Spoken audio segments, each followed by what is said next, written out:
जय हिंद फ्रेंड्स, एक बार बहुत बहुत स्वागत है फिर से आप सभी का कैंडिडेट चॉइस के यूट्यूब चैनल पर, जहां पर हम लोग पढ़ रहे हैं पॉलिटी की प्लेलिस्ट, जिसमें हम लोग 8वें लेक्चर पे आज पहुंच चुके हैं, जिसमें है पार्लियामेंट का पार्ट 2। तो जो बच्चे नए हैं वो एक बार सब्सक्राइब जरूर कर दें इसको और लाइक जरूर दबा दें। अच्छा लगे तो दबाना, वरना कोई बात नहीं। ठीक है, तो पार्लियामेंट का पार्ट 2 हम लोग करने वाले हैं आज। पार्लियामेंट का पार्ट 1 जरूर देख लीजिएगा ताकि ये लेक्चर आपको अच्छी तरीके से समझ में आए। लेक्चर बहुत छोटे छोटे ड्यूरेशन के हैं बट नॉलेज बहुत सारी है, तो पॉज कर करके आप इसके नोट्स बना सकते हैं बहुत आराम से, कोई दिक्कत नहीं आएगी। तो let's start this session without wasting any more time. देखने को मिल रहा है सेंट्रल विस्टा प्रोजेक्ट बना हुआ है हमारा इसमें, तो ये तो हम लोग जानते ही हैं, इसकी कोई दिक्कत नहीं है। ये पहले लेक्चर में हम लोग ने इसके बारे में देखा था थोड़ा सा कि 1200 प्लस एमपीज के है सेंट्रल विस्टा प्रोजेक्ट के अंडर हम लोग ने इसको बनाया है। ठीक है, तो ये सब हम लोग जानते ही हैं। Coming to the next one, sessions of parliament. हम लोग ने पिछले लेक्चर में विप तक पढ़ लिया था, यानी कि विप में क्या क्या था। ठीक है, विप कौन जारी करता है, क्या मतलब होता है इसका, ये सब हम लोग ने जान लिया था। अब हम लोग आते हैं सेशंस ऑफ पार्लियामेंट में। सेशंस ऑफ पार्लियामेंट यानी कि एक बात जान लीजिए, पार्लियामेंट में सेशंस होते हैं, यानी कि पार्लियामेंट क्या हमेशा लॉ मेकिंग के लिए बैठी रहती है क्या? 12 माह से 365 दिन मोदी जी अगर पार्लियामेंट में बैठे रहेंगे तो कब बाहर जाएंगे? ठीक है, तो इसकी वजह से क्या होता है सॉरी, इसकी वजह से क्या होता है कि साल में 3 ऐसे ड्यूरेशन निकाले जाते हैं जब हमारे जो एमपीज हैं वो देश के विभिन्न क्षेत्रों से आकर इन इन 3 टाइम पीरियड पे बैठते हैं। अमूमन अभी जैसे अभी बैठे हुए बजट सेशन चल रहा है हमारे यहाँ, क्या चल रहा है? बजट सेशन चल रहा है, बजट पेश किया गया है। ठीक है ना, तो वो हम लोगों ने देखा।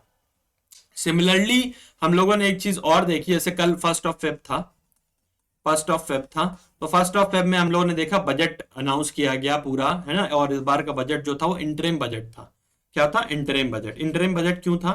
इंटरिम बजट इसलिए था क्योंकि इस बार 2024 में इलेक्शंस होने हैं, तो जिस साल इलेक्शन ईयर होता है उस साल फुल बजट नहीं आता है, इंतरिम बजट आता है ताकि जो आगे वाली गवर्नमेंट आए उसको ये मौका मिल जाए कि वो जब, जैसे मान लीजिए मई में किसी और की गवर्नमेंट आ जाती है, ठीक है, तो उसको आगे का बजट प्लान करने का अपने अकॉर्डिंग एक राइट मिले, एक अवसर मिले। ठीक है ना, ये ना हो कि पिछले वाले को ही 1 साल के लिए डो रहे हैं। ठीक है, तो ये ना हो, तो एक इंतरिम बजट लाया जाता है।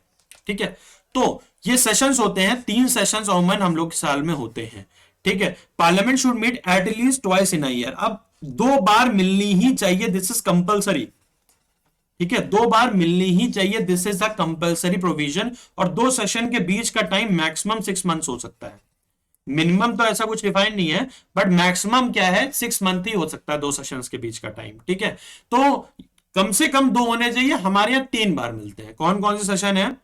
बजट सेशन जो कि अभी चल रहा है अपने यहाँ अभी, मॉनसून सेशन जो कि अभी चलेगा अगस्त वगस्त में, और तीसरा सेशन विंटर सेशन जो कि नवंबर दिसंबर के आसपास हम लोग आता है वो सेशन। ठीक है, तो ये 3 सेशन होते हैं। तो यानी कि बजट सेशन आपका फेब में देखने को मिल जाता है, मॉनसून सेशन आपका अगस्त के आसपास देखने को मिल जाएगा, और विंटर सेशन जो है आपका वो आपको नवंबर दिसंबर में देखने को मिल जाएगा। ठीक है, 3 सेशन हम लोग मिलते हैं।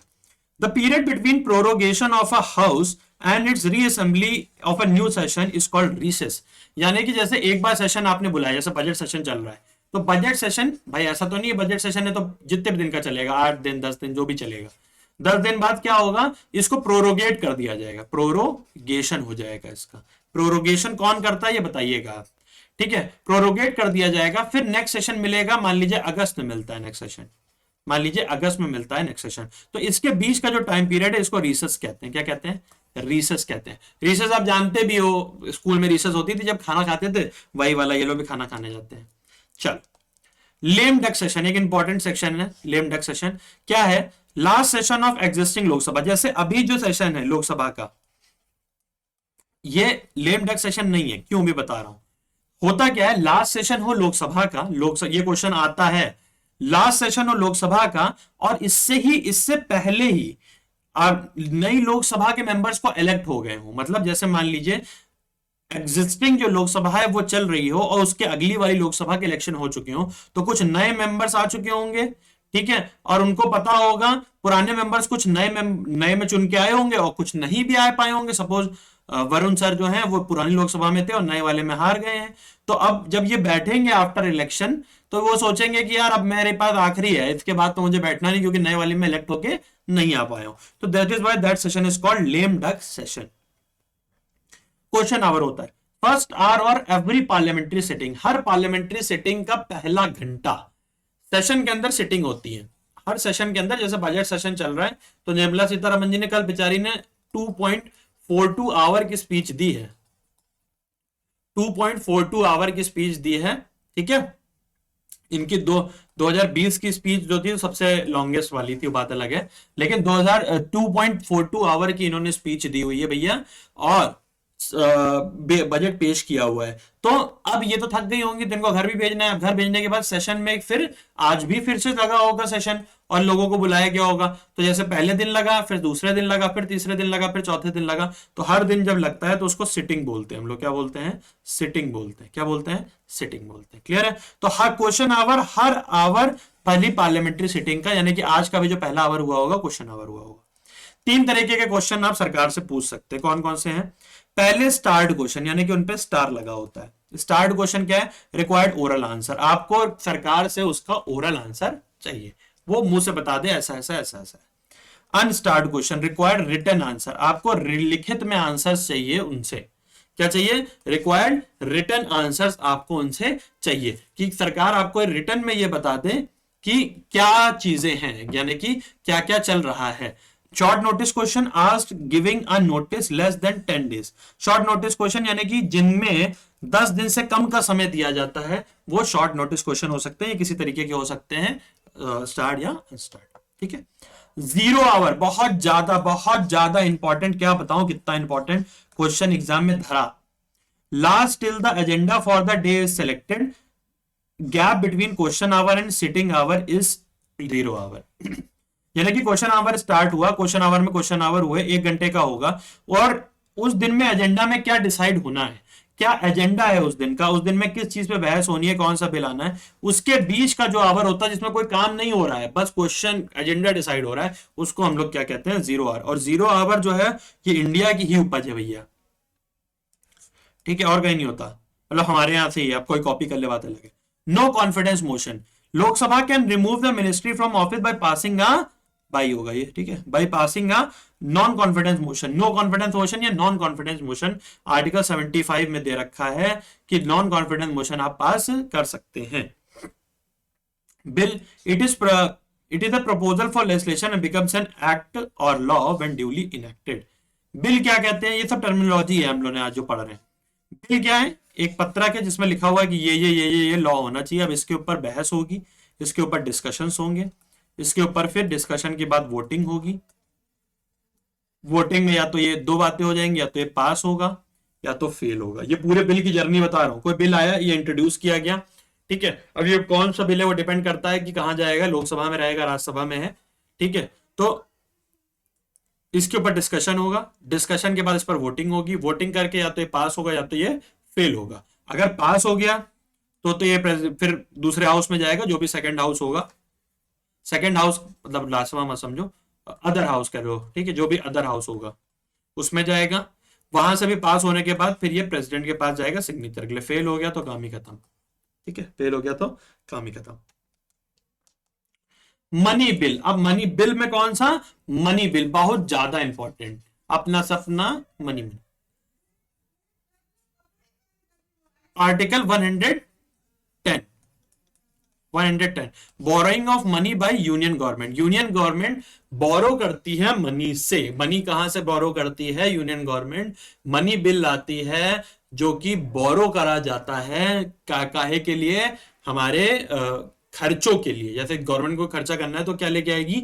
मनी बिल लेके आएगी। Money out of consolidated fund of India, fund of India हो जाएगा, out of consolidated fund of India. 3 तरीके के फंड है, भी आगे इसमें पढ़ेंगे। Speaker decide whether the bill is money bill और नॉट, बहुत important.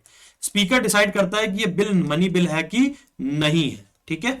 Only introduce in Rajya Sabha recommendation of president, यानी कि किसी मनी बिल को पेश करने के लिए, यानी कि प्रेजेंट करने के लिए आपको प्रायर प्रेसिडेंट से अनुमति लेनी पड़ेगी। क्या लेनी पड़ेगी? अनुमति लेनी पड़ेगी।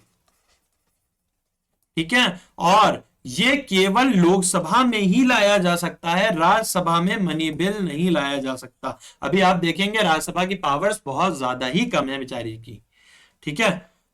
Rajya Sabha can not amend a money bill, Rajya Sabha money bill में चेंजेस भी नहीं कर सकती, उसको बस रिकमेंड कर सकती है कि भाई ये चेंजेस कर लो, नहीं किया तो कोई ऑप्शन नहीं है उनके पास। और अगर राज्यसभा सोचे कि ये फिजूल खर्ची है या तो ये तो इसको नहीं होना चाहिए, हम इसको पास ही नहीं करेंगे, तो मत पास करिए, कोई दिक्कत नहीं है। मैक्सिमम टू मैक्सिमम ज्यादा से ज्यादा 14 दिन, 14 डेज, 14 डेज के अंदर अगर आप इसको पास कर देते हैं तो बहुत अच्छा है, नहीं तो इसको पास मान लिया जाएगा, पास मान लिया जाएगा, ठीक है। तो राज्यसभा की पावर्स में बहुत ज्यादा है नहीं। अभी एक पावर राज्यसभा की आर्टिकल 249 और 312, ये दो बहुत इंपॉर्टेंट पावर्स हैं, जिनको हम लोग पढ़ेंगे आज, ठीक है। 312 तो थोड़ा डिटेल में पढ़ेंगे, ठीक है। जो एग्जाम के इंपॉर्टेंट है वही वही रखो बस। Ordinary bill can be holded for a maximum period of 6 month by Rajya Sabha. कोई नॉर्मल बिल है, ठीक है, 4 तरीके के बिल होते हैं, थोड़ा ध्यान रख लेना। पहला ये हो गया आपका अमेंडमेंट बिल, कॉन्स्टिट्यूशनल अमेंडमेंट, जिसके लिए अमेंडमेंट करना है। अब अमेंडमेंट कुछ भी हो सकता है, ठीक है। अब इसमें जरूरी नहीं है कि किस तरीके का अमेंडमेंट है, ये देखने वाली बात है, ठीक है। तब उस हिसाब से मैं मेजोरिटी लगती है, 2/3 लगेगी, हाफ लगेगी, स्पेशल लगेगी, वो अलग है। दूसरा ऑर्डिनरी बिल, तीसरा ये कॉमन लगा लो मनी बिल, चौथा फाइनेंस बिल, ठीक है।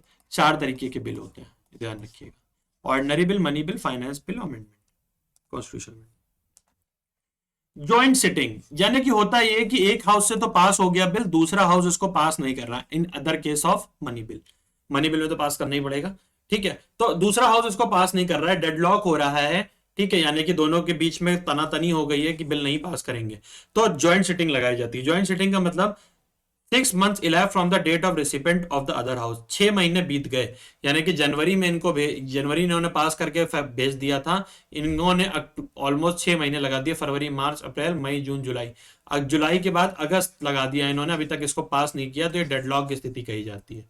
डेडलॉक की स्थिति में ये होगा कि ज्वाइंट सिटिंग लगेगी, ज्वाइंट सेशन लगेगा, ज्वाइंट सेशन लगेगा।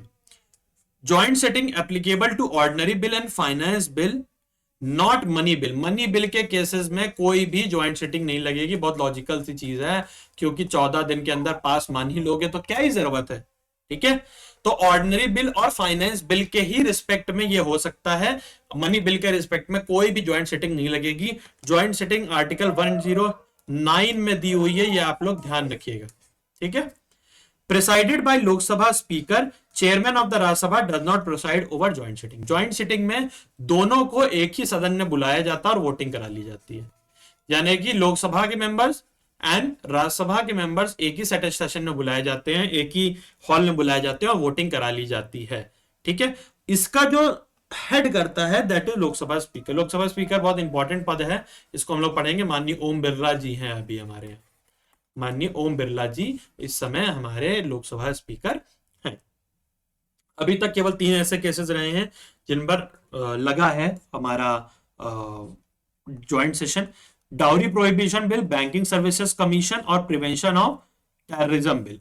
ये 3 बिल ही ऐसे हैं जिनके ऊपर अभी तक हमको ज्वाइंट सेशन लगाने की आवश्यकता पड़ी है।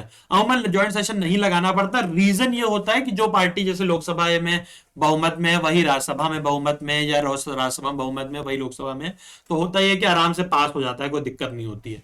बट अगर ऐसा हो जाता है तो ऐसे अभी तक 3 बार हुआ है। डाउरी बिल, डीबीटी याद रखो, डाउरी, बैंकिंग और terrorism bill.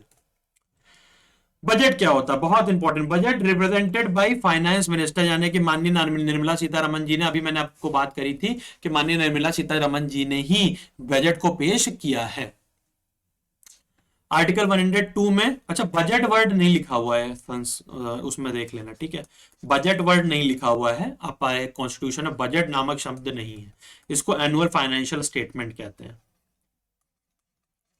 Annual financial statement कहते हैं, ठीक है। बजट जैसी चीज नहीं, बट बजट हम लोग कह देते हैं, ठीक है। तो आर्टिकल 112 एग्जाम में क्वेश्चन आएगा तो शायद ऐसे आए, एनुअल फाइनेंशियल स्टेटमेंट करके, ठीक है। सबसे ज्यादा बजट किसी ने पेश किया है तो मोरारजी देसाई जी ने किया है, ठीक है। और निर्मला सीतारमन जी का ये 6th बजट था, निर्मला सीतारमन जी का ये 6th बजट था। कौन सा था? 6th बजट उन्होंने पेश किया था, ठीक है। यशवंत सिन्हा जी ने भी 5 किए थे, काफी लोगों ने किए हैं, वो तो अब होते ही आए हैं, लेकिन सबसे ज्यादा मैक्सिमम इन्होंने 10 किए हैं, मैक्सिमम मोरारजी देसाई जी ने, ठीक है, ठीक है। कंसोलिडेटेड फंड ऑफ इंडिया, 3 तरीके के फंड मैंने आपसे कहा था हम लोग पढ़ेंगे। Consolidated fund of India, public account fund और कंटिजेंसी फंड, तीनों याद रखिएगा।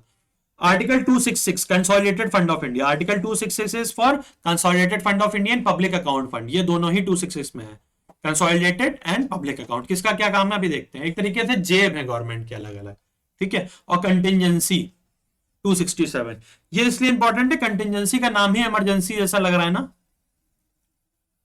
तो ये ध्यान रखना कि कंटिजेंसी जो है वो फंड है जो कि इमरजेंसी के दौरान आप यूज करते हैं, यानी कि एक तरीके से ऐसा फंड जो कि गवर्नमेंट इमरजेंसी के लिए रखती है, कोई अनफोर्सीन कंडीशंस आ जाएं जिसके लिए गवर्नमेंट प्रिपेयर्ड नहीं है, उसके लिए इमरजेंसी फंड रखा जाता है, कंटिजेंसी फंड रखा जाता है।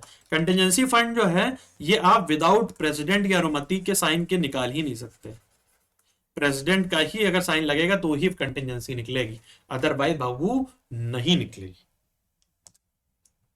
Consolidated fund of India, all revenue received by government of India, जितना भी रेवेन्यू रिसीव किया जा रहा है वो सब कहां से किया जा रहा है, जितना भी रेवेन्यू आप रिसीव कर रहे हो वो सब कहां से कर रहे हो, वो कहां जाएगा, ये कहां जाएगा, कंसोलिडेटेड फंड ऑफ इंडिया में जाएगा। All loan raised by government of India by issue of treasury bill, जैसे जो भी लोन्स दिए जाते हैं वो भी कंसोलिडेटेड फंड ऑफ इंडिया से ही दिए जाते हैं, ठीक है। All money received by the government in repayment of the loan, ये भी सब कंसोलिडेटेड फंड में जाता है। पब्लिक अकाउंट में क्या जाता है, अदर देन कंसोलिडेटेड फंड में जो भी है, पीएफ है, डिपॉजिट है, जुडिशियल डिपॉजिट है, ये सब कहां जाता है, पब्लिक अकाउंट फंड में चला जाता है। क्या कहा जाता है, पब्लिक अकाउंट फंड में चला जाता है, ठीक है, क्लियर है। चलो कंटिजेंसी मैंने आपको बता दी, जब इमरजेंसी होगा आर्टिकल 267 और प्रेसिडेंट के उससे निकलेगा। पार्लियामेंट कैन मेक लॉ, अभी एक बहुत इंपॉर्टेंट टॉपिक समझो, parliament can make law on the state list on the following condition. अभी हम लोगों ने शेड्यूल 7 पढ़ा था, आपको याद होगा, शेड्यूल 7 पढ़ा था। शेड्यूल 7 में हम लोग बात कर रहे थे कि 3 तरीके की लिस्ट है, 3 तरीके की लिस्ट है, एक यूनियन लिस्ट है, एक स्टेट लिस्ट है, कि यूनियन और स्टेट दोनों ही के मिक्स सब्जेक्ट्स की लिस्ट है, ठीक है, ये हम लोगों ने पढ़ा था। तो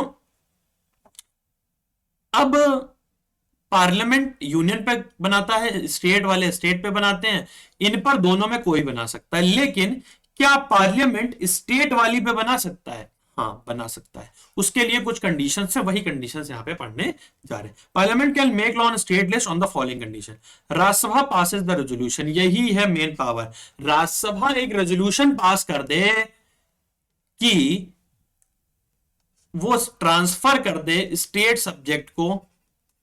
सब्जेक्ट को यूनियन लिस्ट में for the period of 1 year, 1 साल के लिए वैसा कर सकता है।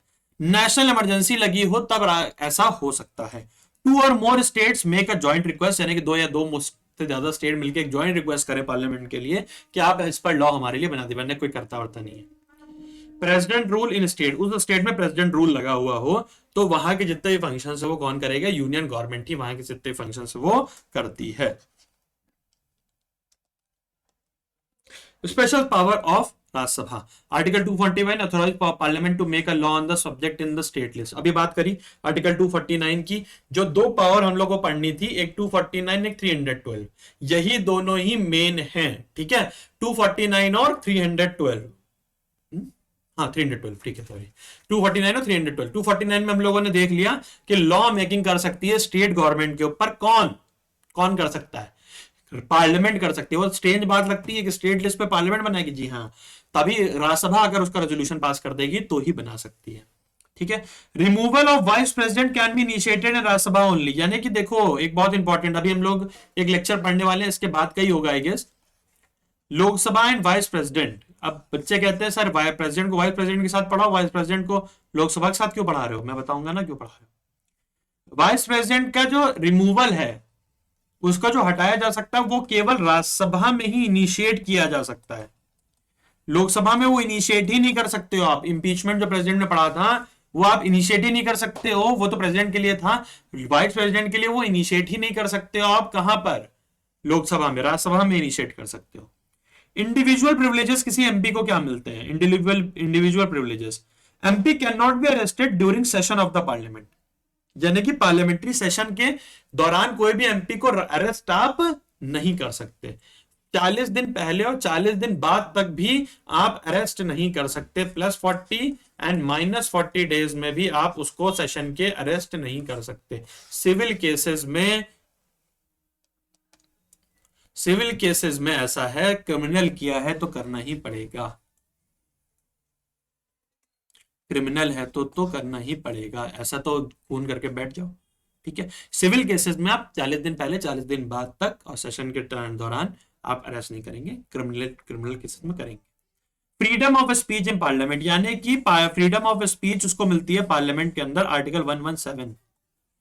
ठीक है, हम साथ साथ हैं, तो अंदर वहां पे पार्लियामेंट में बोल देता है कुछ भी, है ना, उसके ऊपर जरूरी नहीं है कि बहुत ज्यादा कार्रवाई की जा सके, क्योंकि वहां पर आपकी आजादी है कि आप अभिव्यक्त करें कि क्या क्या चीजें हैं। तो आई होप कि यहां तक चीजें बिल्कुल क्लियर हो गई होंगी। आर्टिकल 249 राज्यसभा का भी क्लियर हो गया होगा, बिल क्या होता है, कितने टाइप के होते हैं, ये क्लियर हो गया। एक मैं लेक्चर लेकर आऊंगा आपके, लेक्चर क्या, एक शॉर्ट वीडियो लेके आऊंगा जिसमें सारी मेजोरिटीज आपको मैं समझाऊंगा कि कौन कौन सी मेजोरिटीज हमारे यहाँ होती हैं और किन किन बिल्स में होती है। ठीक है, तो ये हम लोग उसमें पढ़ेंगे। अब हम लोग 312 पढ़ना है, बहुत इंपॉर्टेंट है। एकदम से फायदा हो गया होगा ना, कितने सारे आ गए आर्टिकल, परेशान नहीं होते। ऑल इंडिया सर्विसेज का एक्ट है, क्या है? ऑल इंडिया सर्विसेज, यानी कि जो आईएएस पीसीएस आईएएस आईपीएस हैं उनके लिए है, और ये राज्यसभा की स्पेशल पावर है। देखो, if the council of states had declared by resolution supported by not less than 2/3 of the member present and voting, यानी कि 2/3 बहुमत से पास करना है, कहां से? राज्यसभा से। कितने से? 2/3 बहुमत से, 2/3 बहुमत से, यानी कि हर 3 में से 2 आदमी उस पर एग्री करें। That it is necessary for expedient in the nation interest, so to do, Parliament may by law provide for the creation of one or more all India services, including an all India judicial services common to the union and the state, and subject to other provision of this chapter, regulate the recruitment and condition of the service person appointed by such। यानी कि ये कह रहा है, मोटी मोटी बात हिंदी में ये कह रहा है, ये प्रॉपर आर्टिकल है इसलिए मैंने कोट किया है। ये कह रहा है कि अगर राज्यसभा जाए तो 2/3 बहुमत से एक रेजोल्यूशन पास कर सकता है जिसमें वो ऑल इंडिया सर्विसेज को क्रिएट भी कर सकता है, उनकी सर्विसेज में चेंजेस कर सकता है, उनके रिक्रूटमेंट्स में चेंजेस कर सकता है, उनकी कंडीशंस में सर्विस की चेंजेस कर सकता है। तो ये एक स्पेशल पावर है राज्यसभा की। जुडिशियल सर्विसेज भी इसमें इंक्लूडेड है। ठीक है, The service known at the commencement of this constitution at the Indian Administrative Service and the Indian Police Service shall be deemed to be services created by Parliament under this Act।